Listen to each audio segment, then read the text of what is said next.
because people come to watch you, not me. Okay? Okay, she's ready. Relationships are a tricky thing when it comes to spirituality. We somehow have learned that relationship with spirit or God is separate from our world of relationships. And that's what I'm going to talk about today.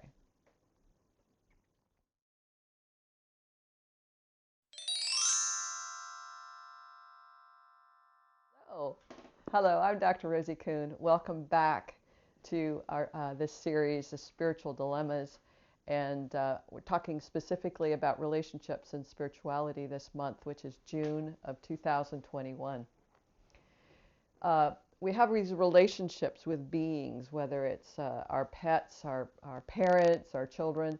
We have these relationships with people and places and things, and we have this relationship that we're developing, and I suspect you're wanting to develop that because you're listening to this video with me. But we have this thing we call spirituality, and I think sometimes we are conflicted in terms of how do we be in relationship with people and at the same time be in relationship with God, or be in relationship with the divine, or be in relationship with our divine self. It's a challenge because some of our needs we believe are met through our partnerships. You need to get down.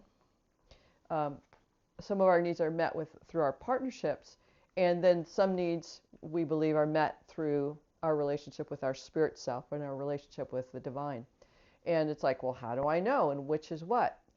And so this particular video is to sort of talk about that a little bit. Now, I can give you all kinds of answers, like, relationships and special relationships we use to define ourselves and our identity. I identify myself as a mother, I identify myself as a friend, I identify myself as a coach. So those things are related to relationship with what I do, my friends, my family. Those are ways of identifying myself.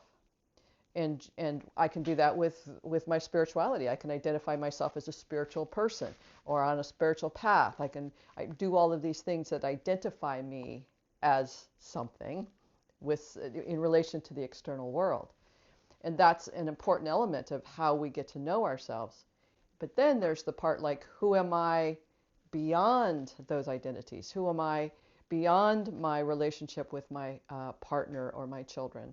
Who am I if I detach myself from those relationships, especially if they're challenging me and challenging my identity? Is like, I'm not being a good mother if my children don't love me or appreciate me, or at work, my workplace doesn't appreciate me, then I judge myself as less than, or something wrong with me, or something wrong with them. So these are elements that we're all functioning with and all trying to navigate in how we be in our world. And we say we want to be spiritual about these things. How do I be spiritual in my relationship with my children?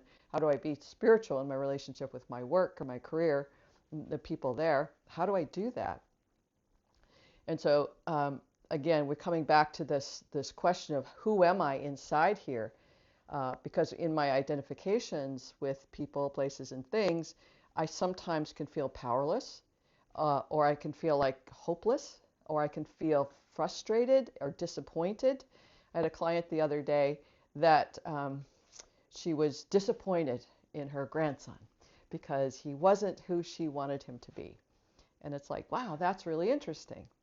That this being shows up and we have these responses. I have disappointments, I have judgments about people in my life, and so we all do. And what we do with that is we have a sense of a truth. We have a sense of an interpretation, how other people should be, or how I should be in relation to those other people or to spirituality. So we're navigating all of these thoughts and interpretations. And when we come down to some very basic principles, then it gets pretty simple. And one of those principles is the principle of kindness. And can I be kind to people regardless of my judgments of them? Can I be kind to them or myself regardless of those negative ideas or thoughts that I have? Can I be kind in terms of compassion or sympathetic or empathetic or just generous in my being? And that's a yes or no question in a sense. Like, if I can't be kind, what stops me from being kind is not the other person. It's something in myself that says, no, you can't be kind to those people, or you can't be kind or generous to these people or that person, or you can't trust, those kinds of things. And those we generate these ideas, but if we want to cultivate ourselves as a spiritual being, then we have to look at, how am I not doing that? What's in the way? This is a question I've been coming up with, or a statement of training myself to see what I'm holding on to that I'm afraid to let go of. So if I want to be kind, then if I want to be kind to everyone, or the idea of being generous in my spirit, but then I go over here or over here, what is that? Where am I limiting myself? And that's the negative, that's the things I have to navigate. And it's not navigating those, or this, it's navigating the thoughts inside of myself. A friend of mine used to say, it's easy to love the lovable. It's easy to love the lovable. And it's like, wow, that makes sense. But our job is to learn to love. I believe it's part of the spiritual principles for me is to be love, which means there's no not loving. And so if it's easy to love the lovable, what makes it challenging for me to love people that are less easy? And that's what I have to navigate within myself. I have to navigate those parts that have justifications. Well, I can't love him because he hurt me, or I can't love her because she's, just fill in the blank. And so when we begin to look at those things, we can begin to navigate our own thinking process in a way that starts to make more sense. If what I'm saying to you is of value to you, I would love it if you would just give me a thumbs up. That would be really valuable in letting me know that this is valuable to you. And please subscribe so that you will get notifications that when I am doing these videos, and you can participate more often, hopefully. And I would love it if you would leave a comment below, too, about what is making sense for you. What's the big takeaway for you? What is it that's sparking a thought or an inspiration or a realization for you? I would love you to share those with me. So coming back to what I'm saying in terms of navigating, we're navigating those elements, those principles, to say, here's what's true for me. I want to be kind to everyone. A client of mine a very long time ago, she said, I want to see God in everyone. And I loved that she said that. And there was no doubt in my mind that that was what she wanted to do in earnest, was to have that relationship with everyone from that place of love and kindness.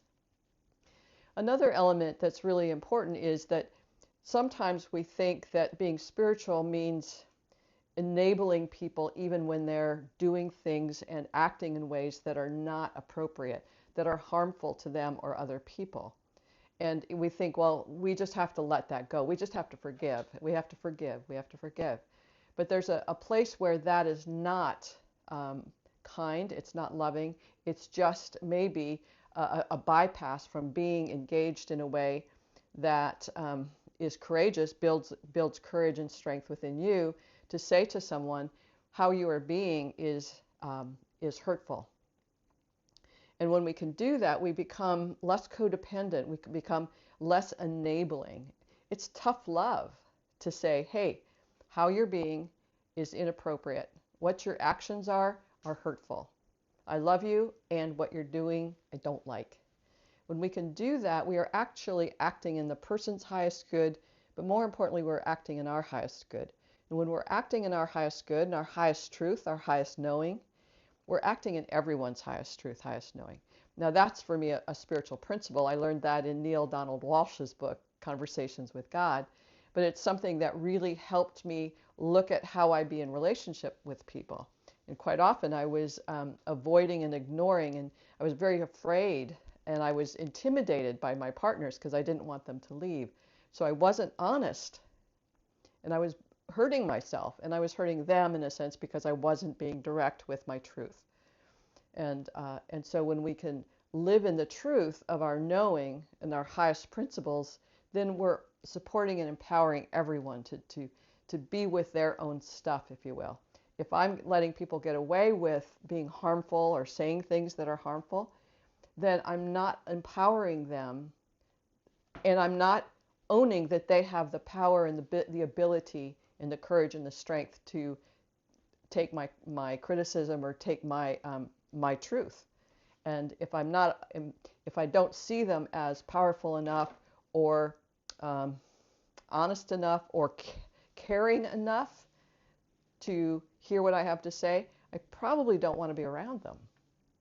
And that may be true for you, as you're around people and you might be afraid of them or intimidated by them. And it's like, geez, do I really want to be around those people? And from a spiritual perspective, and this is where we're navigating this human spiritual relationship element, it's like, what's in my highest truth and my highest good? And if that is what is, then that is what I need to convey in the world. So this is just a little bit of this challenge that we all face of navigating our relationships with the people, places, and things on the planet, and with this spiritual element of ourselves as well. So again, if this has been valuable for you, I'd love you to give me a thanks by giving me a thumbs up. That would be great. And please leave a comment below and let me know what in this video has sparked either a realization or some insight or maybe a practice that you'll take on in relation to this balancing and navigating relationships and spirituality. All right, bye for now.